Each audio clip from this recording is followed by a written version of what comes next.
I want you to think of every bank that you've ever used, every job that you've ever had, every insurance policy that you've ever signed up for, every apartment you've ever put a deposit down on. Now, answer me honestly. Did you know for a fact that every dollar from every one of those is accounted for? Because here's what most people don't know: billions of dollars are sitting in state unclaimed property offices right now, waiting for the rightful owner to come claim it. Old paychecks nobody cashed, security deposits nobody collected, insurance payouts nobody claimed, stock dividends mailed to an address that you haven't lived at in at least 10 years, money from a bank account you forgot you ever opened. This is not a scam. This is not a trick.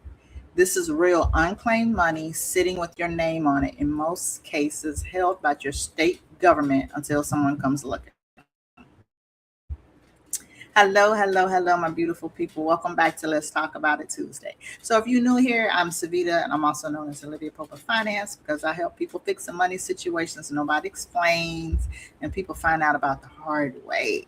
So last week we talked about forgotten 401ks. So today we're going even further because forgotten 401ks are just one piece of a much bigger picture. There is money hiding in places that you have never, ever thought to look. And today I'm going to walk you through exactly where.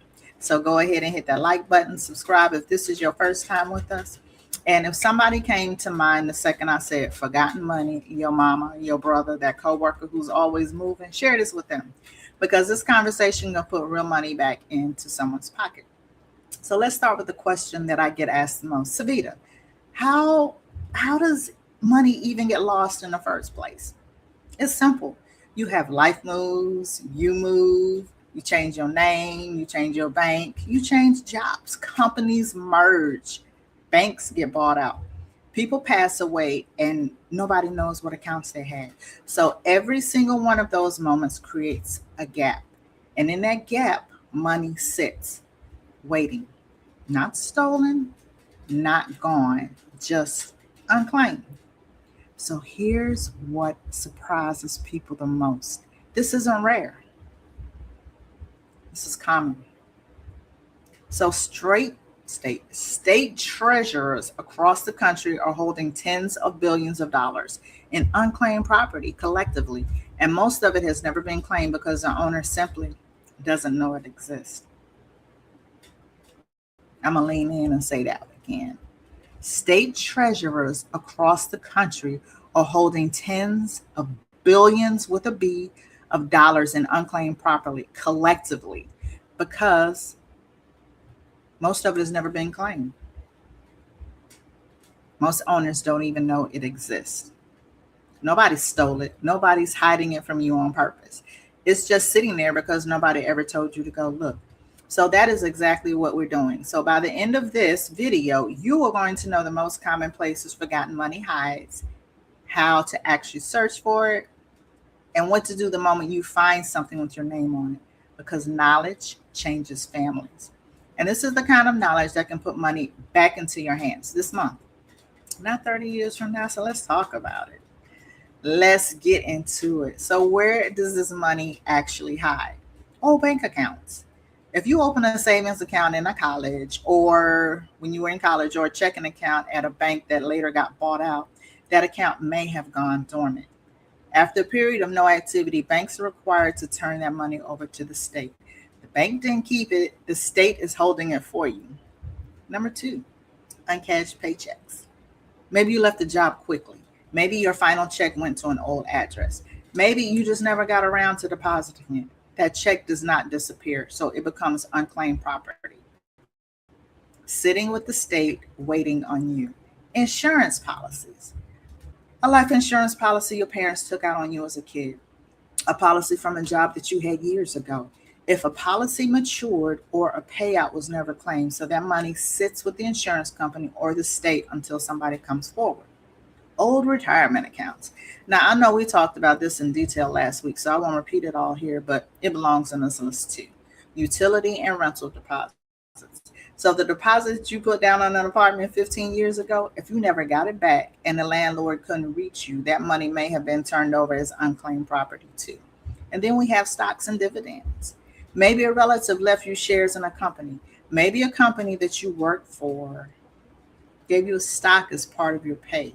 So if the mailing address on file is old, dividend checks piled up unclaimed. Tax refunds. Every year, the IRS reports refund checks that never reach the intended person because of an address change or a filing error.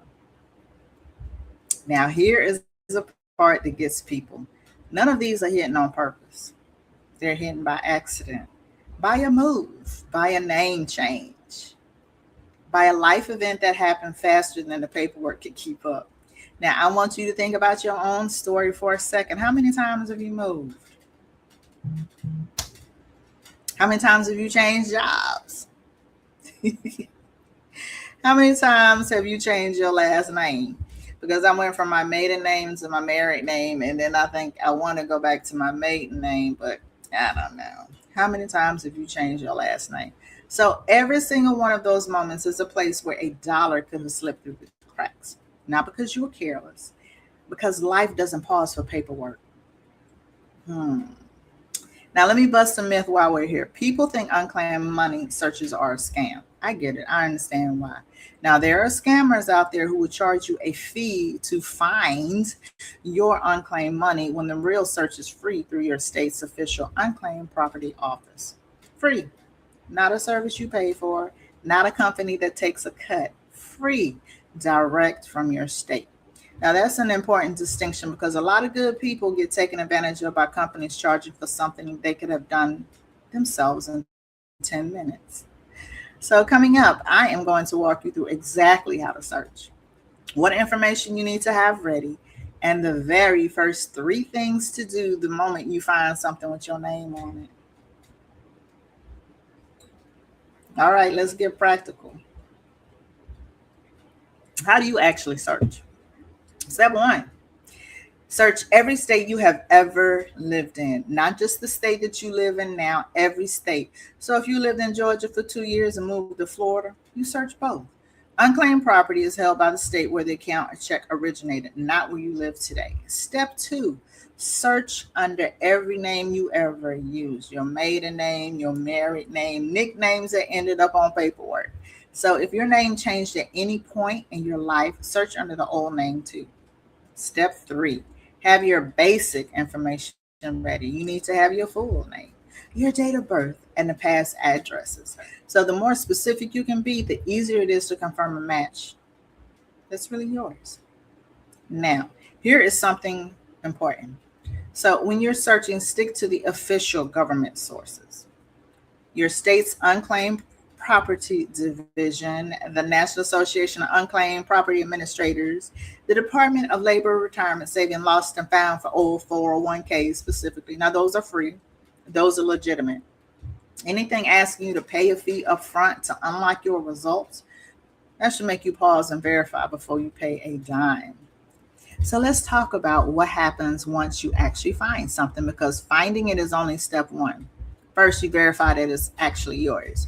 So you match the name, the address history, and the details before you get excited. 2, gather your documentation, a copy of your ID, a proof of the old address, and anything that connects you to the name and that address. And then 3rd, you file the claim directly with the state or company holding the funds. Do not pay a third party to do this for you. So the process is designed to be done by you for free. 4th, be patient. Now, claims can take weeks, sometimes longer, depending on the state and how much documentation is needed. Now, let me say something that ties this whole conversation together. This isn't just about one lost check or one old account. This is about becoming the kind of person who checks, who verifies, who doesn't assume everything is fine just because nobody told them otherwise. Because here's the truth I want you to sit with. Trillions of dollars are expected to change hands between generations over the next 20 years as wealth passes down in families. So if your own house is not in order, if you don't know where your own money is, how are you going to be ready to receive, protect, or pass down anything else? So this is bigger than one search. This is about becoming someone who's financially organized on purpose. So let's bring all of this together. We've talked about where money hides, the old bank accounts, the uncashed checks, the insurance policies, the old retirement accounts, the deposits, the stocks, the tax refunds. We've talked about how to search, what to have ready, and what to do once you find it. Now, let me give you your homework. Tonight, before you do anything else, do three things. Just three. Write down every state you lived in. Write down every name you've ever gone by. So then go search your state's official unclaimed property database. That's it. 10 minutes, maybe 15 at the most. Now, I want to speak to somebody specific for a second. My veterans, my single moms, my divorced women rebuilding from scratch. So if life has you moving, restarting, changing your name, changing your address more than once, this conversation is especially for you because you are exactly the kind of person that this money hides from. Not because you did anything wrong, because you were busy living life, moving forward, taking care of business. I like to always say is lifing. That's not a flaw. This is just what rebuilding looks like. So I want you to hear this clearly. You are not behind. You are not careless. You simply did not know where to look. Now you do. So here's the bigger picture I want to leave you with. So building real wealth, the kind that changes what your family looks like in 20 years, it's not only about how much you earn. It's about protecting every dollar that already belongs to you.